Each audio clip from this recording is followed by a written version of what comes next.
Hello everyone, this is Money Mom. Welcome to the channel. Today I want to chat with you guys about 7 things I stopped doing at the grocery store in 2025 in order to save money. Let's get started and talk about it. Many of these things I was still doing in 2024. First one, I don't shop multiple stores anymore, and I no longer rarely ever go to a specialty grocery store, and I mean something that you wouldn't normally pick up all your groceries at. I do enjoy going, but you know, I can just do the one. The more stores I go to, the more money I tend to spend. And I no longer go to a store just to get a quote free item or one sale item, because you end up buying more things. And with the road constructions in Dallas and the traffic, it is just simply not worth it to go through all of that. So I pick a store and get the items. I tend to stay under my grocery budget doing that, which is my goal to do. And you know, I haven't increased my grocery budget in several years, even with inflation.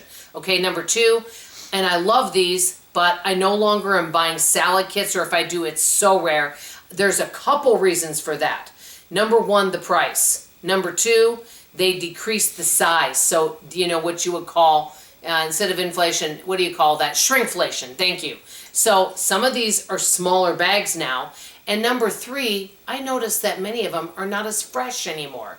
Pay attention to some of this produce. I honestly, you might think I'm wrong, but some of the produce out there at different stores is just not as fresh as it used to be. Let me know if you agree with that. Okay, number 3, and I was guilty of this even in 2024, buying labeled food products, you know, because they want you to think it's healthier. I remember back in the 80s, my mother used to be buying everything hyperallergenic, okay, or things that had oat bran in it. I don't know if you know, every time they try to sell these health benefits, low carb, keto, I remember there for a while it was paleo, all these kind of things. I'm not buying labeled food. It's just way more expensive, okay? Number 4, and if you know this, because I shared this a long time ago, if you know Aldi, not all of you have an Aldi available to you. They have an aisle that's called the Aldi Find Aisle, where they only have these items for a short period of time. They could be food and non-food related. I might take a glance at it, but rarely do I buy anything from there, mostly because it's stuff that is really overpriced. I mean, let's say you're going to buy a food item and it's some kind of specialty food, and you think maybe it's a box of cookies or something like that, and you want to buy it, but it's more costly than, say, generic cookies. I just don't want to spend $5 or $6, $7 on a specialty item, okay?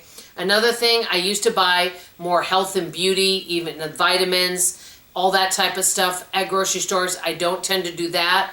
You know, I generally buy it a lot of times in bulk where I have it for a while. Number 6, I was notorious, and I still love clearance, and I've mentioned this many times. Many times now, clearance items are not clearance. A lot of times they're not even 50% off. They might be 20% off, 30% off. And I just don't purchase it because it's not something I really need.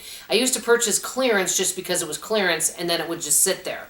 And last but not least, buying cards. I buy less cards. Not saying I never do, but I really don't buy a lot of cards, except for one friend that I can think of. I really don't know a lot of people in my world that really want to receive cards, because they just, you know, they don't need it. What are you going to do with the card after 6 months, 3 months? Unless you collect them and you make a scrapbook with them. You know, many people nowadays don't want to receive cards. So that would be the last thing. Now, before signing off, I definitely have to do a shout out, and please go and say Money Mom sent you, because I think this is a brilliant idea for a YouTube channel. There's a young lady, and I don't know, she popped up on my channel. Her channel is called Frugal 365. She started a YouTube channel, and every single day she's giving one frugal tip for 365 days. I think it's a brilliant idea. She's adorable. She's doing a beautiful job with her channel, and she definitely needs more subscribers and more views, because I think it's a fantastic idea for a YouTube channel. 365, brilliant idea. So let her know Money Mom sent you. I'm going to link that channel below, Frugal 365. And let me know things you're no longer doing at the grocery store, things you're no longer buying or rarely buying in order to save money. That's all I have to say for now. Love you, appreciate you. Hope to see you on the next video. Bye, everybody.